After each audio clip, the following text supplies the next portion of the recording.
Dentuman musik seperti inilah yang sudah 7 bulan terakhir dirasakan warga Komplek Karunia RT 22 Pemurus Luar Banjarmasin. Mereka mengeluh karena hampir setiap malam, restoran dan kafe Bombar Bir di Jalan Ahmad Yani Kilometer 5 menyuguhkan kebisingan. Kendati pernah dilaporkan kepada aparat keamanan dan pemerintah Kota Banjarmasin pada Juni 2020, namun hingga sekarang tidak ada perubahan. Warga berharap respon cepat Pemko untuk menegur dan menutup tempat usaha tersebut karena sangat mengganggu kenyamanan mereka. Beberapa waktu yang lalu, bulan Juni itu memang masyarakat kita ada melaporkan keberatan adanya kegiatan yang mana suara dari kegiatan tersebut sampai kedengaran keluar sehingga masyarakat cukup terganggu. Ini tinggal Pak Wali Kota mungkin ujung tombak dari Pak Wali Kota berkaitan dengan peraturan daerah adalah Satpol PP.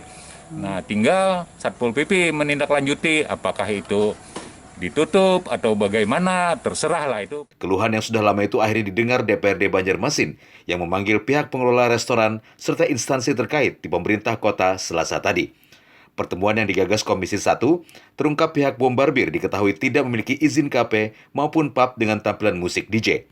Warning keras disampaikan Satpol PP jika aktivitas hiburan malam masih tetap dilanjutkan. Di rapat dengan Komisi 1 pihak restoran Bombar Bir, ini keputusannya itu adalah dibalikan ke peruntukannya karena izinnya dari restoran Bombar Bir ini adalah restoran bukannya kafe.